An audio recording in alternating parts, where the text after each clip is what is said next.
This video I'm going to discuss a little bit about masks. First I'm going to talk about fitting a mask, finding one that fits you properly. The way you normally would do it is you have the straps so that it's out in front of the mask, it's not in the way of you putting it on. And you're going to put it on your face and you're going to inhale in and hold your breath. You should be able to hold it on there without continually inhaling. You shouldn't feel any air coming in from the sides. If you can hold it onto your face,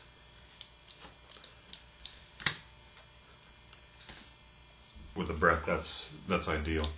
Now you also want to make sure you check a couple other things. What I normally do is push on it and make sure that when it compresses a little bit, it's not going to hurt my face. I've had some problems with some masks hitting the bridge of my nose or up here between my eyes on my forehead. It'll dig in.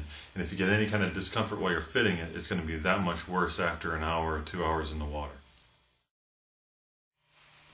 Masks have a few features that you need to consider. One thing, when freediving, a lot of people go with the dark skirt. The reason for the dark skirt is it helps shade your eyes and it makes it a little easier to see with less eye strain. I always liken it to a window at night.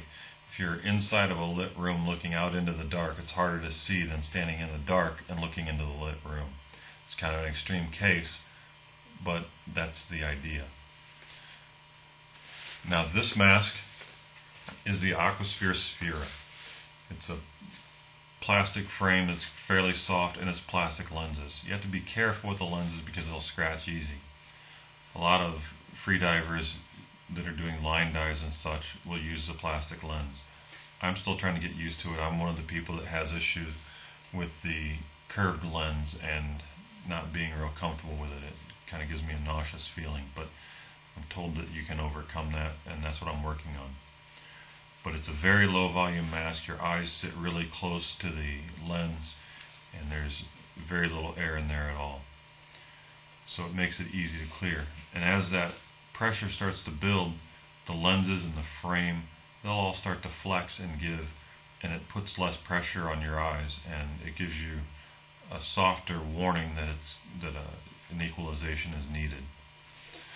Now with a glass lens and a hard frame, that pressure comes on a little bit quicker and the pressure then switches to your eyes, so it's a little bit stronger pressure sooner. So the low volume helps you clear easy. If you got a big mask and you got to put a lot of air into it, that's air that you want in your lungs to use for the dive. The clear skirts kind of give you a more open feeling, but again it makes it harder to see. So if you're looking for a lens, you want a dark skirt, one that's opaque and it's going to give you a nice shading on the eyes. Now for cleaning the lens. When you get your new mask home, from the manufacturing, there's a film on the lens. Some people say it's silicone, some people say that it's a wax from making the glass because they put a wax film down and float the molten glass on lead and try to get it as smooth as they can. I'm not sure exactly, it may be a combination of both, but somewhere in the manufacturing process there's a film on there that needs to come off. So the best thing to use is toothpaste. You want something that's a consistency of soft scrub. Now I wouldn't recommend soft scrub. Some people use it and say it works great, but there's cleansers and stuff in the soft scrub, chemicals, that you don't know what it's going to do to the silicone. So I prefer to use toothpaste, but I've been told soft scrub works, but toothpaste is going to be safer.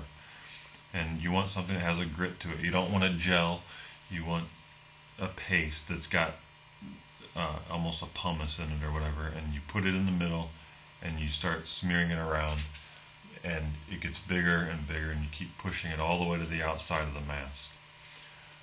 Once you have it on there, then you go and rinse it all off, rinse all the toothpaste off, and you might have to do it 2 times, 3 times. I usually do it 3 times just to be sure. When I have a new mask, I want it I want to make sure it's clean. I don't want to get out there and have a fogging issue. On fogging, I've used sea drops, and I love it. It's a small tube that you just put a small dot in the middle of each lens, smear it around, splash it with water. I usually just give it a quick dip, put it on my face, and go. And I've never had, when I'm using that stuff, I've never had a mask fog. Usually if I play with my mask too much, get water in it and keep dousing it with water, eventually it'll wash everything off and it'll start to fog. When I first got the Omier Alien, I had a problem with it fogging, and I read a lot of people online that had a problem with them fogging. So what I did is I took 500 psi. 500 psi has a little bit of a grit to it. It's a thicker paste. I took that and I basically waxed the lens. I put it in there and let it sit and dry. Then I took a paper towel and I wiped it out. I didn't use water, I just wiped the lens clean. And there's still a film, you can kind of see it because I just did it again not too long ago and I haven't used it yet, but you can see that film in there. I'm going to leave that in there. That's what's going to defog the lens. Now, I didn't know how long this would last. Like I said, I waxed it and I used it and it did great for the first dive. So that's not the real test. The real test is then I took it out on another dive and got in the water and I spit on the lenses a little bit and it didn't fog. Next dive again, I used it for my last Florida trip, and I was in the water probably about 8 times and anywhere from 3 hours to 7 hours in the water. I think we were out, and I never had a problem with it fogging, and it even dripped some water in because if I don't shave, I end up getting a little bit of a leak down around the bottom, and I never had it fog on me. And I used it when I got back here. I went up to Wisconsin again for 2 more days of diving, and it's never fogged on me. So I kind of swear by this method. I really like it. I think it works for me, and it works with the Omier Alien mask. It may not work for everybody. Some people have a little more issue with fogging than other people, but that's the method that works for me. So give it a try if nothing else is working for you, and hopefully that does it.